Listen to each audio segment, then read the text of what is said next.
Assalamualaikum dan salam sejahtera. Saya Rosli HM. Hari ini ingin berkongsi sedikit maklumat mengenai berapa jarak pokok petai di antara satu sama lain.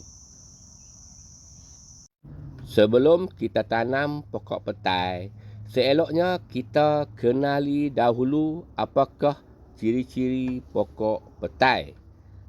Antara ciri-ciri pokok petai adalah seperti berikut. Pertama, pokok petai boleh dikatakan hampir sama dengan spesies pokok balak. Ia boleh naik meninggi. Ia juga boleh hidup di mana saja, sama ada di tanah pamah atau di tanah bukit. Kedua, pokok petai adalah spesies pokok yang cepat membesar. Contohnya, ia boleh membesar sekali ganda dari pokok durian. Jika pokok durian berumur 2 tahun, batangnya sebesar lengan. Pokok petai pula, batangnya boleh sebesar betis walaupun berusia 2 tahun. Ketiga, pokok petai adalah pokok yang suka berlawan antara satu sama lain atau dengan pokok-pokok yang lain. Jika ia kalah atau ia berada di bawah naungan, ia sukar untuk berbunga dan berbuah.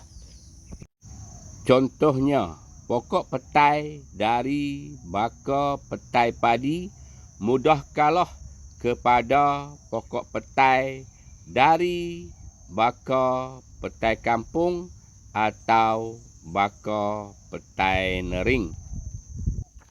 Keempat, pokok petai buahnya tidak gugur seperti pokok durian. Ia perlu dikait atau dipetik menggunakan galah. Berdasarkan kepada ciri-ciri pokok petai seperti yang disebutkan di atas, maka jarak di antara pokok merupakan faktor yang terpenting untuk pokok petai berbuah rendah. Jarak yang disyorkan adalah 40 kaki dan lebih untuk pokok di tanah pamah, manakala 30 kaki dan lebih untuk pokok petai di atas bukit. Di tengah-tengah, jarak di antara pokok petai dicadangkan ditanam dengan pokok-pokok buah-buahan yang renek seperti pokok manggis, dokong, rambutan, longan dan lain-lain. Pada tahun 2003, saya telah menanam 1,000 lebih pokok petai di atas bukit ini.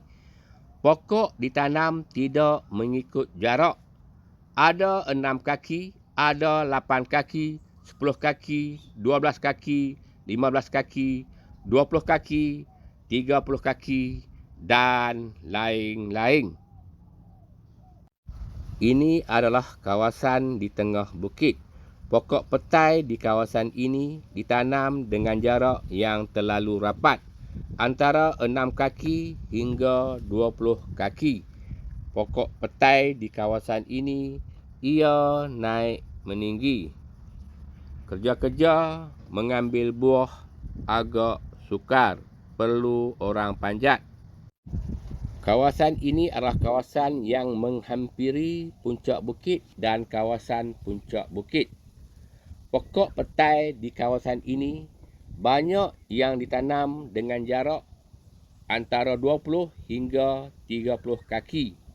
Pokok petai di kawasan ini lebih rendah dan mudah untuk mengambil buahnya. Sekian dulu untuk kali ini. Bertemu lagi kita di masa akan datang.